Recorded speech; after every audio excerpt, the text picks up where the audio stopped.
Meu nome é Ella Stoner e moro com meu padrasto, que é o último representante de uma das famílias saxônicas mais antigas da Inglaterra, os Hoylett. Quando o Dr. Hoyt foi para a Índia, casou-se com minha mãe, Sra. Stoner, viúva do Major-General Stoner, da artilharia de Bengala. Minha irmã e eu éramos gêmeas e tínhamos apenas 2 anos quando nossa mãe se casou pela segunda vez. Ela tinha bastante dinheiro, umas 1.000 libras anuais, que deixou que o Sr. Hoylett tomasse conta durante todo o tempo que morássemos com ele, com o acordo de que esta quantia fosse passada a cada uma de nós caso nos casássemos. Logo após nosso regresso à Inglaterra, minha mãe morreu num desastre ferroviário perto de Crewe. Isso foi há 8 anos atrás. O Dr. Hoylett abandonou a clientela que começara a adquirir em Londres e levou-nos para viver com ele na casa ancestral de Stoke Moor.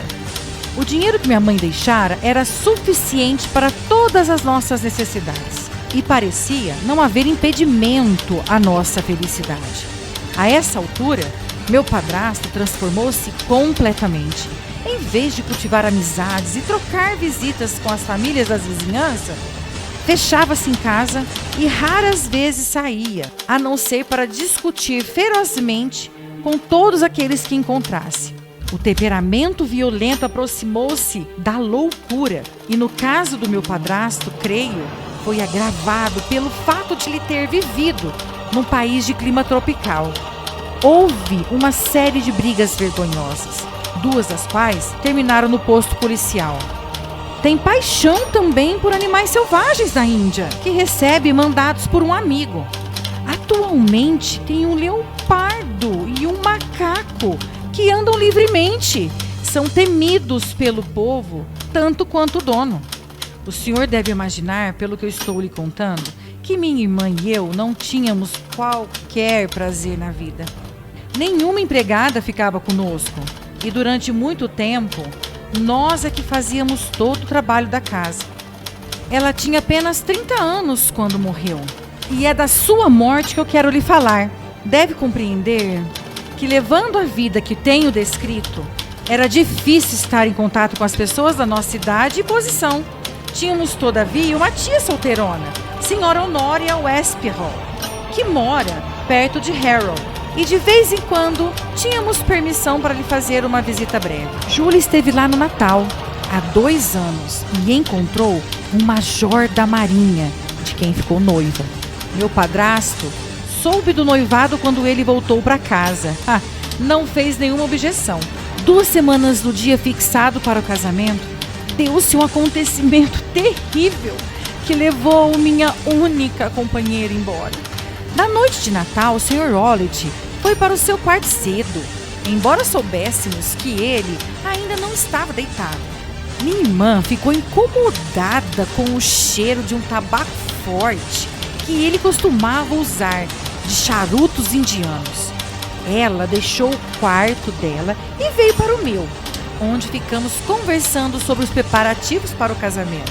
Às 23 horas, quando já ia se deitar, parou à porta, olhou para trás e perguntou: "Diga-me, Ellen, tem ouvido um assobio a altas horas da noite?" "Nunca", respondi. "Bem, não creio que você seja capaz de assobiar quando está dormindo." "Certamente que não." "Mas por quê?" "Porque durante essas últimas noites ouço sempre, por volta das 3 horas, um assobio baixo, mas muito claro. Tenho sono leve e isso me tem acordado. Não sei de onde vem. Talvez do quarto ao lado, talvez do relvado. E simplesmente lembrei-me de lhe perguntar se também tem ouvido." "Não, não tenho. Devem ser aqueles ciganos", respondi. E ela disse: "Talvez. Mas se vem do relvado, fico admirada porque você também não ter ouvido." "Ah, mas eu tenho sono mais pesado que você, minha irmã", eu disse a ela. "Bem, não tem importância em todo caso", disse ela, sorrindo-me. Ela fechou a porta e poucos momentos depois ouvia dar a volta a chave na porta do seu quarto. Nós só nos sentíamos seguras quando as portas estavam trancadas com chave. Não pude dormir naquela noite. Um pressentimento vago de que uma coisa ruim ia acontecer impressionou-me muito. Minha irmã e eu éramos gêmeas, e o senhor sabe como são sutis os laços que ligam duas almas tão unidas. O vento uivava lá fora e a chuva batia com toda força nas janelas. Era uma noite tempestuosa. Subitamente, em meio ao barulho da tormenta, ouvi um grito horrível de uma mulher aterrorizada. Reconheci a voz de minha irmã. Pulei da cama, atirei um chale às costas e corri para o corredor. Quando abri a porta, pareceu-me ouvir um assobio baixo, como minha irmã havia descrito. E um momento depois, um som, como a queda de um pote de metal. Corri até a porta do quarto da minha irmã, que se abriu vagarosamente. Olhei horrorizada, não sabendo o que ia suceder. Pela luz do candeeiro do corredor, vi minha irmã aparecer à porta. O rosto branco como a morte, aterrorizada, as mãos estendidas para um pedido de socorro, o corpo cambaleante como um de um bêbado. Corri para ela e lancei-lhe meus braços ao redor do corpo. Mas naquele momento, seus joelhos dobraram-se e ela caiu no chão. Torcia-se como quem estivesse com dores horríveis, os braços e pernas tremendamente convulsionados. A princípio pensei que não me reconhecia, mas quando me inclinei para ela, gritou num tom de voz de que nunca me esquecerei: "Ah, meu Deus, Helen! Foi a faixa malhada! Foi a faixa malhada!" E havia outra coisa que ela queria dizer, e apontava com o dedo no ar em direção ao quarto do doutor. Mas uma nova convulsão abafou-lhe as palavras. Saí correndo, chamando meu padrasto em voz alta, e encontrei saindo do quarto, com um roupão vestido. Quando chegou ao lado da minha irmã, ela já estava inconsciente, e embora lhe despejasse conhaque na garganta e mandasse chamar o médico, tudo foi em vão. Ela morreu vagarosamente, sem recuperar o sentido. Assim foi a morte horrorosa da minha amada irmã. Passou-se 2 anos desde então, e minha vida tornou-se mais solitária do que nunca. Faz um mês, um caro amigo, que conheci há poucos anos, deu-me a honra de me pedir em casamento. Chama-se John Esteban, segundo filho do senhor Esteban de Cranewater, perto de Willie.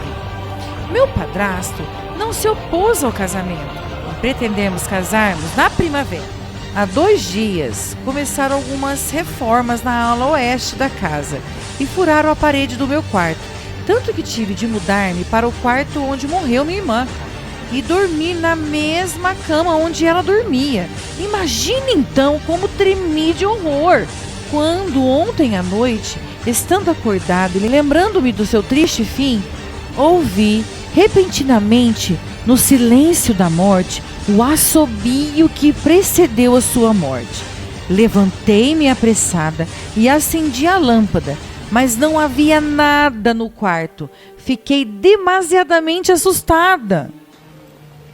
Após o relato, Sherlock Holmes e seu assistente Dr. Watson aceitaram investigar o caso e foram para a casa de Ellen, pois o padrasto não voltaria tão cedo. Eles examinaram o quarto de Ellen e o quarto de Julia que Ellen estava ocupando devido à reforma.